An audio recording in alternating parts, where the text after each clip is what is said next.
நம்ம ஃபேமிலியில யாராவது வீட்டுக்கு வர்றாங்கன்னு சொன்னாலே ஓவர் குஷி ஆயிருவோம். அப்படி எங்க வீட்டுக்கு வந்த ஃபேமிலி தான் வெள்ளச்சாமி ஃபேமிலி. அ மத்தியானம் வர்ற மாரி இருந்துச்சுன்னா, சிக்கன் பிரியாணி தான் நான் ரெடி பண்ணியிருப்பேன். ஈவினிங்ன்றனால வெங்காய பக்கோடாக்கு தான் ரெடி பண்ணினேன். இத அரிஞ்சு நல்லா பெசஞ்சு வச்சுட்டோம்னா, ஒண்ணோட ஒண்ணு ஒட்டாம வச்சுட்டோம்னா, இதில விடுற தண்ணியே சரியா போகும் மாவுக்கு.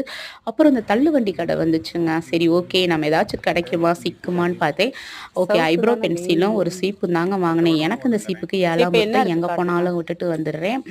லாஸ்ட்டா அந்த ஃபைனலா இதான் சூஸ் பண்ணி வச்சேன். என் வீட்டுக்கு யாராவது குழந்தைங்க வந்தாங்கன்னா, ட்ரா பண்ணிக்கிட்டே இருப்பேன் பென்சில வச்சு. இந்த தோட பத்தி ரொம்ப சொல்லியே ஆகணுங்க. இன் இப்ப உள்ள ஜெனரேஷனுக்குலாம் இந்த தோட பத்தி தெரியுமா என்னன்னு தெரியல. நாங்க அப்ப வந்து இந்த தோடு தான் ரொம்ப ப்ரிப்பேர் பண்ணுவோம். மோஸ்ட் ஆஃப் ஸ்டூடண்ட்ஸ் எல்லாருமே இந்த பேர்ல் தோடு தான். வெறும் 8 அணான்னு சொன்னா யாராவது நம்புவாங்களா? சொரை இல்லாம அலில பர வச்சு, வாயில பிச்சு, அத சொரையா போட்ட காலம்லாம் உண்டு. இந்த தோடுமே பார்த்துக்கோங்க, அந்த ஜெனரேஷன்ல நாங்க படிச்சப்போ ரொம்ப ஃபேமஸ் பார்த்துக்கோங்க. ஏன்னா நல்லா ஃபேரா இருக்கிறவங்க கள்ளுத்தோடு மட்டும் போட்டுக்குவாங்க. நாங்க வந்து இந்த பேர்ல் தோடு யூஸ் பண்ணுவோங்க. இப்பல்லாம் அந்த பிள்ளைகளுக்கு இது தெரியுமான்னு தெரியல. அப்புறம் ஒரு பக்கம் டீ, ஒரு பக்கம் பஜ்ஜி எல்லாம் போட்டு எல்லாம் கதையடிச்சுக்கிட்டே, பேசிக்கிட்டே நல்லா சாப்பிட ஆரம்பிச்சுட்டோம்.